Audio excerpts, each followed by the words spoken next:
Hello everyone, we're doing Anno 2070 today. I'm pretty new to this game. I got it on a sale a few months back. I've played a little bit of it, a few co-op games here and there with Light Heavy. But I haven't really done a lot. I haven't even touched the campaign. So, why not give it a swing? Do a nice recording and see how it goes. Personal objective. So, I'm probably going to play as the Global Trust. For those of you that don't know, Anno is set, or at least Anno 2070 is set in a post-apocalyptic world where global warming has melted the ice caps and flooded the entire world. People survived. They fled into submersibles known as Arks, and they've waited there for thousands of years and to emerge to the surface and resettle the world. The Global Trust are basically a bunch of millionaires. They're all the corporations, because of course they got seats in the Ark. And of course, as they did before, they've decided, fuck the world, we're going to destroy it again. They're all about industry, they're about production, and they're about cost over, well, I guess cost over quality. So, that's the Global Trust. Eat Initiative's kind of the opposite. They're very liberal, they're very hip, they're almost like hippies. They really are pro-ecology. They want to create the perfect eco-balance. They want to prevent industries from consuming all of the world's natural resources. They're those kind of guys. So why am I playing the Global Trust? Because while this is probably a good idea, especially given that the lore of this universe says global warming destroyed everything, to, support green technology, they do not allow hamburgers. The Eat Initiative does not allow hamburgers, and unfortunately, that's unacceptable by my standards. I have to have my hamburgers. So we're gonna go Global Trust. So this is what happened to our world. This is its current state. The good old US of A is completely gone. Russia's not even on the map anymore. There's just nothing over there. You can still see some bits of Europe. They're doing kind of alright. United Kingdom's kind of gone. Spain's still flying pretty. Spain probably survived the apocalypse at this rate. They probably didn't even have to evacuate. I don't see Greece. I guess they're taken by the waves. So we've arrived. The Ark has risen. We've taken our first breath of fresh air in 1,000 years. And of course we spawn near an island. Tea, coffee, rice. Not really the best thing for our faction, but I suppose we gotta work with it, because I prefer to get an early start if it's at all possible. What should we name this place? First Bastion of Hope. We've surfaced from the sea for 1,000 years, our first Bastion of Hope, the gateway of humanity to the new world, Moneybags. Because that's what we're all about, money. Build our public center over here. Get this up here. Additional buildings now available. I like to keep some things separated. I like to keep my residential districts usually separated from my industrial districts, as a good example. Not for any particular reason other than it just looks good, but, just how I do, just how I roll. I connect this up by a road so that it's perfectly balanced. Get that up and going. And we're gonna get started on our production centers.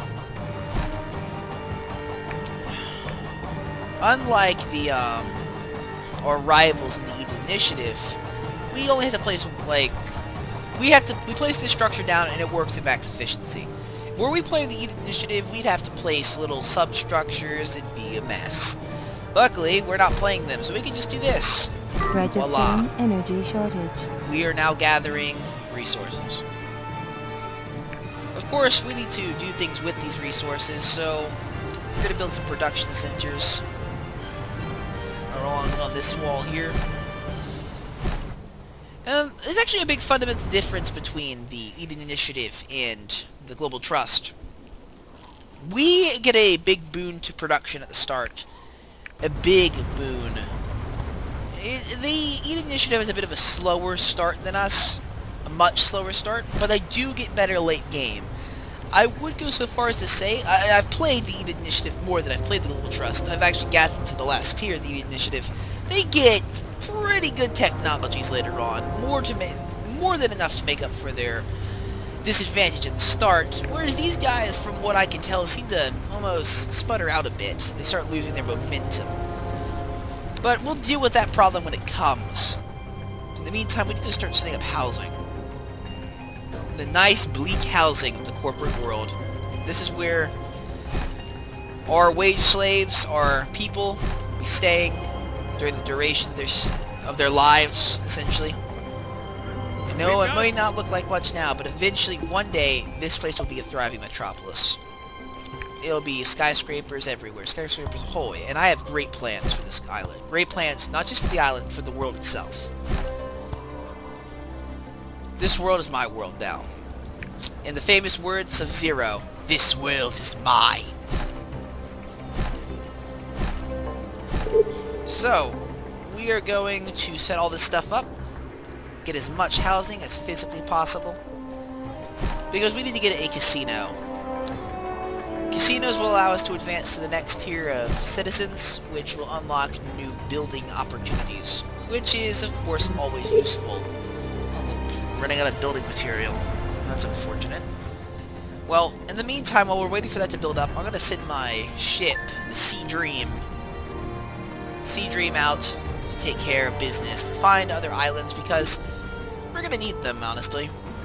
We don't have enough resources to survive on our own out here. We need to colonize. And I mean, why wouldn't we? We are Megacorpus after all. It's kind of our expectation that we're going to colonize.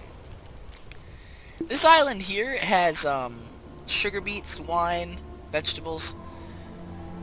That's a pretty good island. I need to really find wheat, though. I think it's wheat. Because our next tier of food production is hamburgers, and, well, let's be honest, we need meat for burgers. Unfortunately, it seems that we need to get coal power. Man, I think we overexpanded a bit.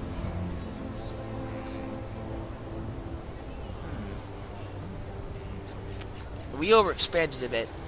Okay, so I need to delete some buildings and get back some of my resources, because we accidentally built too many houses without building power stations, which is unfortunate. Rookie mistake. I should have saw that coming. So I'm gonna build these here. This is actually how, this is actually interesting. The Eden Initiative has to mine coal from mining sites. We don't. We can build eco-balance. We can build these things. Just bore into the earth and get coal right out of the ground. We don't have to build mines for it. Of course, these things have very negative impacts on our eco-balance. But we do get a better power station for it all, for our efforts. This power station, I think, is more efficient than anything the ecos have to offer in the early game. Later games is a little different. The ecos actually do get some pretty cool power stations up later game. But as it stands for now, we got the advantage. It's kind of a thing. A good way to think about the eco factions versus the what the hell is that? What the fuck is that? Is that a spaceship that fell from the sky? It looks like a spaceship with radioactive things on it. Well, isn't that lovely? Glad to know that's there. Continue looking. We'll settle that island, because that actually might be useful. I think that's actually an ICBM. And if we could get our hands on an ICBM, we'd be set. We could eliminate all the ecos. We could end the world faster than anyone ever has. Okay, we found another island. Surprised we haven't found any NPCs yet. Usually we run into them by now. So, wine, vegetables, sugar beets. It's a smaller version of the island we found earlier.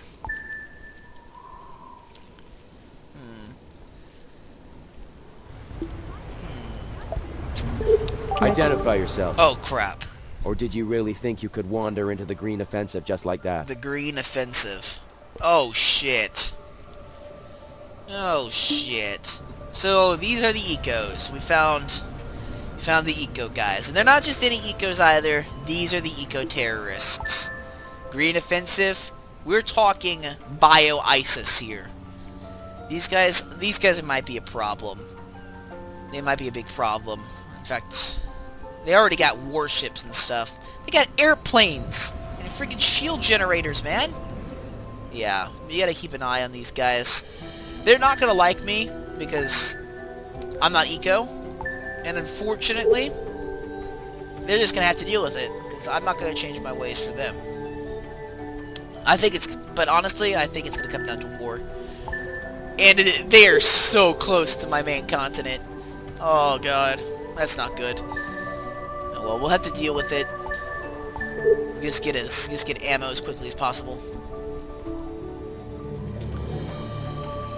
Production seems to be going well. I'm gonna keep building more houses. Hopefully, unlock the next tier soon. Get this up and going. Only the best for the citizens of my country. Of course, I need to get a distillery for alcohol. Because we need alcohol in order to get to the next tier as well. So I need to consider building some farms for that. I don't know if there's enough room here for the farms. I might need to build another colony. Or, not colony, another segment of territory dedicated to it.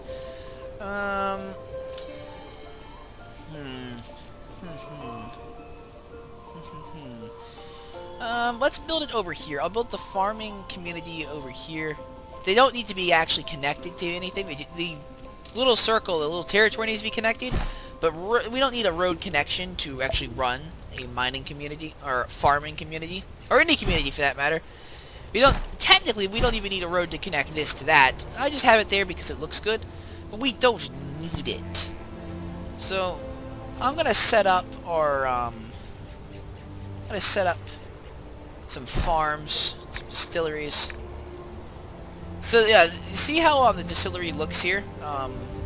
Negative environmental you put it down, and you have to put these things here. This is basically what the lead initiative has to do for their resource gathering, for their basalt and stuff, for building material. It costs a lot more money, and it takes a lot more time, but it is more not economically sound, it's more environmentally sound, which is why they do it. Needless to say, I don't have to do that for my building these, but I do have to do them for the farms, and I think that applies to all farms. I don't think there is a farm that doesn't require you to place down quote-unquote fields. I wouldn't really call these fields, however, they're more like giant basins or vats of God knows what. Eden Initiative has the actual farms. I think actually, no, wait. We do get farms later in the game because we do need to get the stuff for the hamburgers. But until then, we're mostly going to be running a purely mechanized community. Purely mechanized. I don't know if I can fit another farm in here. Let's see. It'd be good if I could. I don't think I can. I guess 2 will have to work. Oh, look. I guess it is kind of a farm. For some reason, reeds start growing in the basins. Interesting. Okay, Sea Dream. Keep looking. We need to find more land masses. God damn it. They're already mobilizing. They've already found my ark. That could be a problem. I know invasions are possible in this game. I've never had them happen, though. Registering mainland. Oh, found another island. So what do we have here? Tea, rice, and coffee. It's basically the island I started with. Which means it's not going to be really useful for anything.